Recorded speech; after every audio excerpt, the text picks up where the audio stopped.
Welcome to the League of Nerds comic book segment number 75. I'm John Cooney here to talk to you about comics released the 3rd of July, 2013. Beginning as usual with my first 5, meaning these are the first 5 books I intend to read this week, and I'll give you a little more depth on them, starting with at number 1, Invincible Universe number 4. No one is better than Best Tiger. When asked about the characters he's most excited to work with, writer Phil Hester said, quote, "Like all the fans we've heard from so far, Best Tiger. His powers and attitude are just a blast to play with. My favorite will probably always be Brit, but he's got a lot of attention in the first Guarding the Globe mini, so I'll be shifting focus to El Chupacabra, Kaboomerang, Outrun, and even the ever-loving Elephant in upcoming issues. The best thing about this gig, outside of Todd's art, has been lining up the smorgasbord of rich, complex characters. You can pull any one of them off the shelf and find all sorts of neat nooks and crannies to explore. Each one is either crazy, cool, funny, terrifying, or all of the above." Close quote. He went on to say, quote, "In Invincible Universe, we have dozens of protagonists, all with their own troubles and triumphs. It's a lot to keep track of, but I think with a little close attention, we can keep the ball balanced on our nose, so to speak. I think what we share with Invincible is a dedication to not only well-defined characters, but a commitment to action. These are superhero comics, dang it. People should be fighting. I hope at its best, each issue will feel like a party. There's always something loud and crazy happening, but off to the side you can find people engaged in deep, meaningful conversations, and right next to them someone telling a great joke. Each page in the book should be like a stroll through this never-ending party." Close quote. At number 2, we've got Superior Foes of Spider-Man number 1, brand new, ongoing. Boomerang and some of Spidey's deadliest baddies prove that with terrible powers comes terrible responsibilities. Rising star Nick Spencer teams with Eisner Award-winning sensation Steve Lieber for a walk on the Spider-Verse's evil side. Series writer Nick Spencer explains, quote, "One of the fun aspects of this book is we have 3 guys who have been around a long time, so this is not their first dance. Being taken down by Spider-Man, even if it's this creepy, mean-spirited new Spider-Man, is all part of a day's work for them. Then you have characters like the Beetle and Overdrive who are still new to the costume criminal game and maybe have different opinions about these things. We've seen in the past that Overdrive has a very different attitude towards Spider-Man, so there's a bit of a clash between the way we've always done things and these fresh faces. This book really is about getting to know these characters and spending some time in their lives. It's very much a behind-the-scenes look, too. It's not a massively plot-driven book. These are unpredictable character stories. One of the fun things about this book is that now, for a lot of readers, Thunderbolts was an introduction to these characters.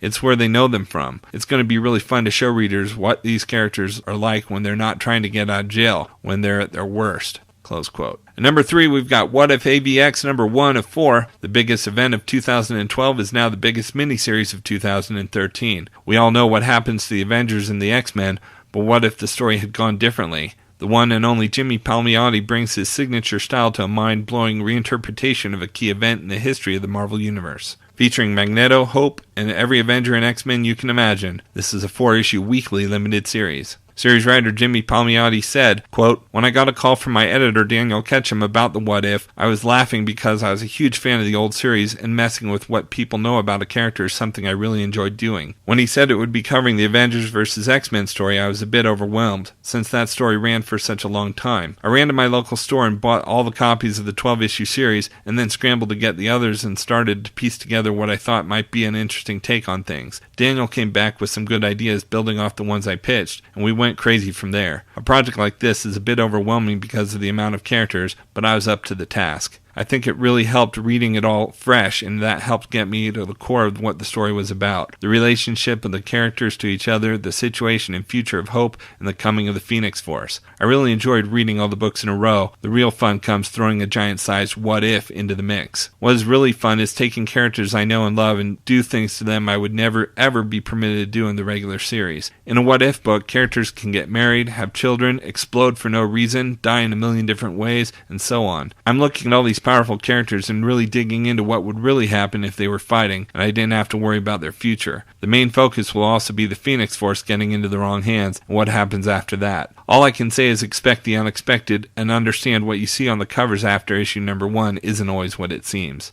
Close quote. At number 4, we've got 10 Grand number 3. Joe Fitzgerald's client is dead. The young woman he went searching for on her behalf is dead, and he's not happy about it. Worse still, someone's shaking the foundations of heaven in a move putting the spirit of his beloved Laura in jeopardy. Someone's going to pay for it, even if that means walking into hell itself. Series writer J. Michael Straczynski mentioned this issue specifically in a recent interview. Quote, "In issue 3, we begin to sow the seeds indicating that this wasn't strictly an accident, that his boss may have thrown him out there as a sacrificial lamb, and that Joe wasn't very happy when he found out the truth later." Close quote. He went on to explain some things they plan to do with the book. Quote, "We're looking to play with how comics are written, printed, and generally made, experimenting with new toys as we go. So for instance, when you buy an issue of 10 grand, you'll find a QR code in the back of the book that links directly to a full audio performance of the dialogue from the book. This way you can either read the book on its own or simply sit back and enjoy Ben's amazing art while you listen to the story being acted out by some of the best voice actors in the business, Robin Atkin Downes, Tara Platt, and Yuri Lowenthal. We have other experiments we want to try in the future. Some will work, some won't, but that's the fun of trying new things, and we hope that readers will join us for this journey." Close quote.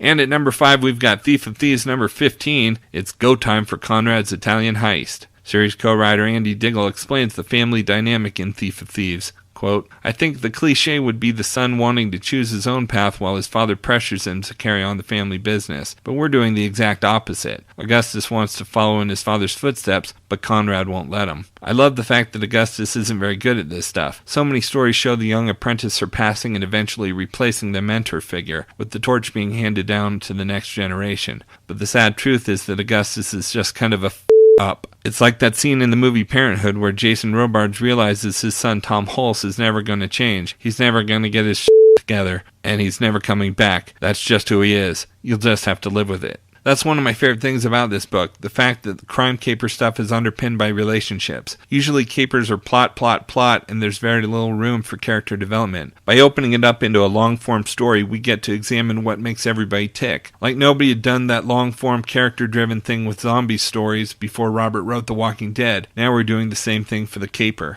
Close quote. Rounding out the top 10 at number 6, we've got Iron Man number 12. The secret origin of Tony Stark continues. The Birth. 451's ulterior motive proves to be a big one in a very literal sense. At number 7, we've got Avengers number 15, Echo Terra, Prelude to Infinity, Part 2. Alien races fleeing an intergalactic terror crash to Earth just as the Avengers are occupied with the now active origin sites. Captain Universe and Manifold take a trip across the universe.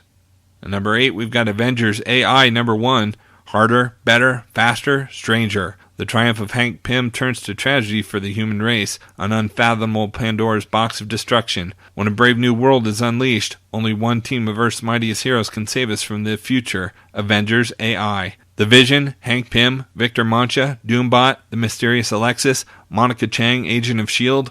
The age of Ultron is over, the age of A.I. is now. At number 9, we've got Michael Avon Oeming's The Victories number 3 of 5, Transhuman Part 3. An alien invasion, an airborne flesh-eating disease, and an onslaught of death brought forth by the bull-horned cannibal known as Tarkus are just a few of the many deadly plans the mysterious cabal known as the Advisors have set loose against our heroes. And at number 10, we've got Deathmatch number 7. The battles grow fiercer and the bodies continue to pile up as Deathmatch hurtles towards the semifinals. Inside the arena, the fabled detective faces off against her insane nemesis, and will a mortal man have any chance against the power of a mad god? Outside the arena, the rat struggles to decipher Glyph's secret messages before it's too late. For the rest this week from DC Comics, we've got Action Comics number 22. A group of warriors from space come to Earth in search of their new king, and they've set their sights on Superman to lead them. Next, we've got Batman Incorporated number 12. Leviathan and the Heretic are on the ropes. Could Batman be on the verge of avenging all he's lost? Next, we've got Detective Comics number 22. Meet the Wrath. In Gotham City, he's the anti-Batman, and the body count is about to shoot through the roof. And in the backup story, Man-Bat makes a startling discovery. We've also got Earth 2, number 14. The bells of war ring loudly as Green Lantern, The Flash, and Dr. Fate attack Steppenwolf head-on, with the future of Earth 2 hanging in the balance. Next, we've got Legends of the Dark Knight, number 10. While on the trail of a serial killer targeting Gotham citizens, Batman finds the common thread among the victims. Each person has a unique skill or knowledge the killer needs to move forward with his obsession. But will Bruce Wayne's attempt to get his name on the list lead to disaster? We've also got Trinity of Sin Pandora number 1. The mysterious woman connected to the creation of the New 52 gets her own series. Pandora is on an action-packed, blood-soaked mission to hunt down the horrors she inadvertently unleashed upon the world. Can she save the DCU and redeem herself in the process? A prequel to the upcoming Trinity War. And we've got Trinity of Sin, The Phantom Stranger, number 10. On the eve of Trinity War, the stranger is forced to make the most difficult choice he's faced in thousands of years, walking in the wilderness. Who or what would pose such a challenge? From Marvel Comics, we've got Daredevil Dark Knights number 2 of 8. A gorgeous new series featuring the greatest talents in comics brings you the rest of the Man Without Fear story. The mother of all blizzards has completely shut down New York City. Daredevil's recovering from a severe concussion and is the only hope for a little girl in desperate need of a heart transplant. Daredevil legend Lee Weeks returns for Angels Unaware. Next, we've got Deadpool Kills Deadpool number 1 of 4. The final act of the Deadpool trilogy begins. Deadpool sets his sights on the ultimate target, himself. Contains over 700% of your daily recommended Deadpool. We've also got Guardians of the Galaxy Tomorrow's Avengers number 1, one shot. Leaping off the pages of the biggest comic of the year comes stories about the biggest heroes in the Marvel Universe. Find out who the Guardians are and why they're worthy of guarding the galaxy. Featuring Rocket Raccoon, Drax, Gamora, and Groot. We've also got Thunderbolts number 12. First, a look at the Punisher's role on the team. Does he trust his teammates? Then delve into the secrets of the most mysterious Thunderbolt, Mercy. And we've got X-Men Legacy number 13. Continuing his mission to proactively pave the way for the reignited mutant race, Legion travels to the United Kingdom to preemptively extinguish the threat to his people. But the head of Britain's Paranormal Intelligence Agency, Pete Wisdom, won't stand for Legion committing any crimes in the name of mutant kind on his turf. So in this game of superhuman spy versus spy, who will ultimately get the upper hand? I'll tell you one thing, someone is certainly going to be a casualty in this face-off. From Dynamite Entertainment, we've got Bionic Woman number 10, the conclusion of the Fembot War in Russia with Bionic Woman caught in the middle. And when all hell is breaking loose in Mother Russia, will Jamie be forced to be Mother Fembot? It's the hardest decision of Jamie's life when her mind is the key to Fembot salvation, but her finger is on the trigger of Fembot annihilation.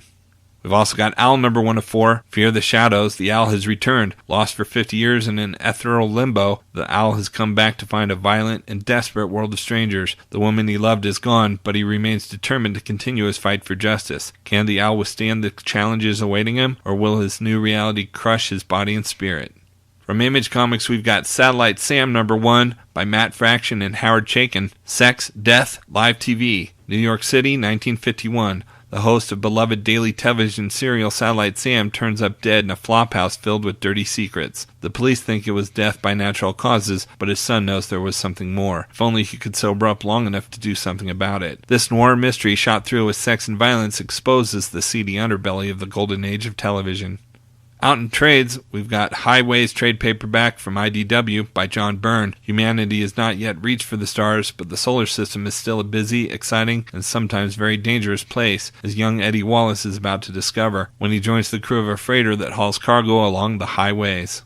And we've got Daredevil End of Days hardcover, revealed at last how it all ends for the Man Without Fear. In the near future, the Kingpin and Daredevil have been murdered, but that's just the beginning. Reporter Ben Urich has one last story to write. What was Matt Murdock's final secret? Ben digs deep into the seedy underbelly of the Marvel Universe, tracking down Matt's buried sins and past loves to discover the secrets behind his death. But who is the new Daredevil that's tracking Ben? The investigation leads Ben through a harrowing gauntlet of Daredevil's greatest foes and straight to the Church of the Hand. And when Daredevil's final mystery stands revealed, Ben Urich's life will never be the same. It's a story years in the making, brought to you by some of the finest creators in Daredevil history. Collects Daredevil End of Days number 1 through 8.